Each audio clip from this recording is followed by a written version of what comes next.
The North Atlantic right whale, a massive animal, one of the largest on Earth. Adults range from 45 to 60 feet long, some weigh 70 tons. Their ancestors lived nearly 25 million years ago. For millennia, they thrived in the North Atlantic. Only killer whales and the biggest sharks preyed on them, until the 16th century.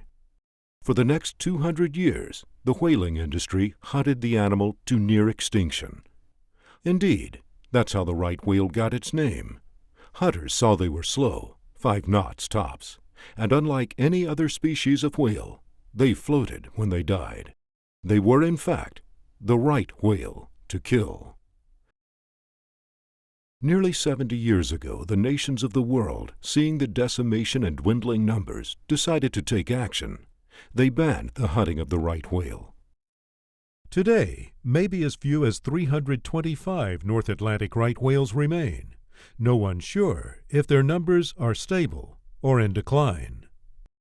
One thing is certain: whaling ships are no longer the problem. Today, it's collisions with ships, with propellers often slicing the tail, or spine, or head. Since 1975, 49 deaths have been documented. Undoubtedly, there are more, since some strikes aren't reported. But even these numbers could be enough to drive the species over the edge, to extinction. Remember, these animals live right in the midst of the heaviest shipping traffic in the world. From mid-November to mid-April, right whales are in southeastern U.S. coastal waters near Georgia and Florida. There, they give birth and nurse their calves. Then, in late spring and throughout the summer, you often see them off the northeastern coast, from Canada to New England. Occasionally, they're spotted off Nova Scotia and Iceland. Also, off Cape Cod, you might see them earlier in the year, during winter and spring, from January through mid-May.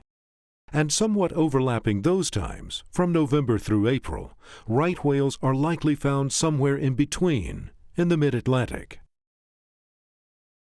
Distinguishing North Atlantic right whales from another species isn't that hard. Not quite as easy as a dachshund from a Doberman, but differences are obvious. The North Atlantic right whale has what appear to be lumps on its head. They look like white skin abrasions. The body's black, usually, sometimes dark gray, and some have patches of white on their underside. It has no dorsal fin. The tail is notched, markedly. The head can be 1/4 of body length. The tail fluke, up to 40%. They have broad, paddle-shaped flippers and a distinctive V-shaped blow.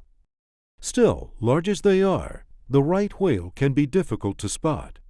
Often, all that's visible is the top of its head, or its back. And since the whale is so dark, its body often blends in with the ocean's color. Right whales eat crustaceans, like shrimp, and tiny organisms called zooplankton, by swimming along with a mouth wide open. When they surface, you might see them doing this. The whales vocalize at around 500 hertz. It's how they communicate with other whales in their group. But they seem to disregard other sounds, like those made by approaching ships, until it's too late. The goal of the National Oceanic and Atmospheric Administration? Recovery of the North Atlantic right whale and removal from the endangered species list. For that to happen, your vigilance and support is an absolute must. Go to the What to Do section to learn more about your role and your responsibilities.